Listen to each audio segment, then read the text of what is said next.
I knew Gary was dead the second he texted me. Not might be dead, not probably faking it. Dead, dead. 3 bullets in the back.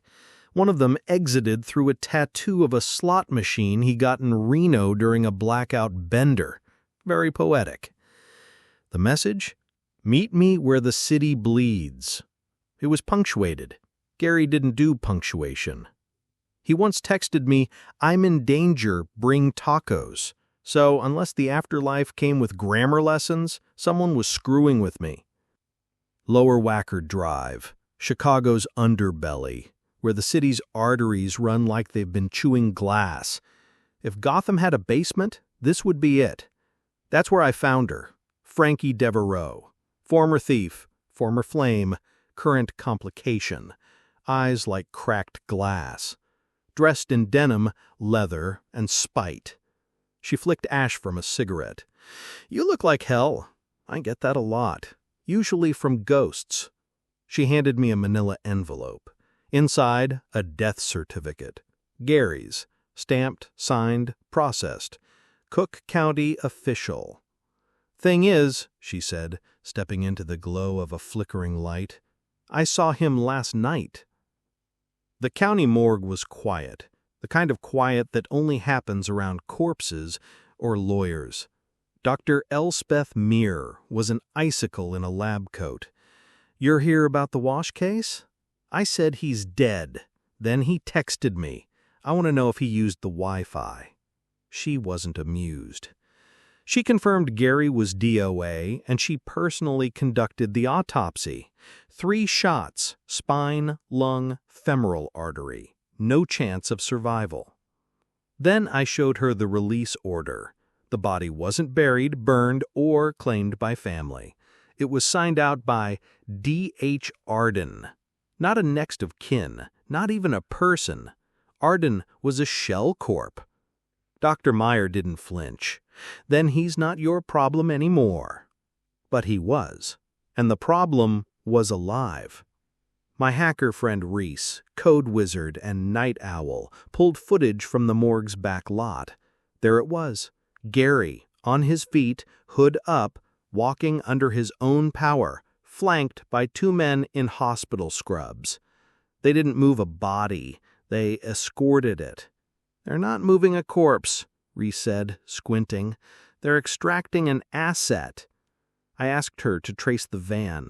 She found a detour through a city-run biomedical processing facility, except the address was registered to a non-existent department. Nothing said, this is government-sanctioned nightmare fuel, quite like that. Frankie and I drove to the south side. The building looked like any other dead factory, graffitied, tagged, unloved. We broke in. The floor creaked like it hated secrets. In the back, under tarp and shadows, we found something chilling. Cryopods. People. Alive. Hooked to machines. And Gary. Strapped to one of them, eyes open, humming Twinkle Twinkle with wires in his head. I whispered, Gary? He blinked. Mercer, you brought snacks? Then he passed out. I'd seen some messed up things in my time, but this was resurrection. Then came the sirens. We triggered a silent alarm. Men in tactical gear poured in. Corporate security, not cops. Worse, unaccountable. We ran. Frankie shut out a floodlight. I shoved Gary over my shoulder and made for the fire escape. 2 rounds snapped past my ear. Frankie ducked behind a pillar and returned fire with a .45 she borrowed from a federal agent years ago. I kicked out a second-story window, dropped down onto a dumpster, and limped to the getaway car. One of the guards caught up. Frankie hit him with the butt of her pistol and shoved us both into the back seat. We peeled off into the night, sirens fading behind us. Back in my office, Gary told us bits and pieces. Blue lights, metal tables, a woman's voice saying, "Initialize AlphaSync." Reese identified the voice from a corrupted data file. Dr. Ren March, ex-DARPA neurologist, now working privately in biotech. Gary wasn't killed, he was converted, wiped and rebooted using a black project called Slate 13. Slate 13's like factory reset for people. Kill the host, revive the body, program the mind. You get an empty shell that follows orders. Gary was the test run, and somehow he fought it, long enough to remember me. I looked at him. "You glitched, Gary." He smiled faintly. "Figures, I always hated rules." We tracked Slate 13's hub to Goose Island, a sealed lab underneath an abandoned brewery. Frankie and I went in guns hot. We took out 2 guards with stun rounds and found the central server vault. Inside, cryo chambers, dozens of them. One pod was labeled Next Transfer Chicago PD. Another said Client Ares Biotech. Corporate assassins, covert plants, reprogrammable witnesses. Slate 13 wasn't a project, it was a business model. We downloaded everything we could and planted C4 at the server routes.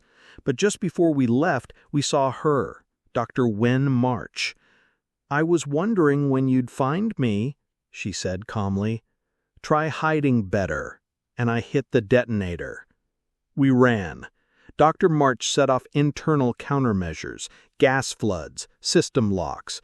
Frankie got caught behind a vault door. "Go!" she yelled. I hesitated. "Don't be sentimental. We're not built for that." I pulled Gary and sprinted out the side. The explosion blew out half the block. The lab collapsed into fire and memory. I don't know if Frankie made it. She'd escaped worse. But I waited 3 days. No sign.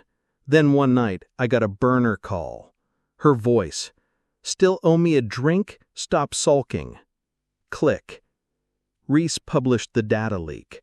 The story didn't make major headlines. Just some conspiracy sites, one dying podcast, and a midnight radio interview. Arden vanished.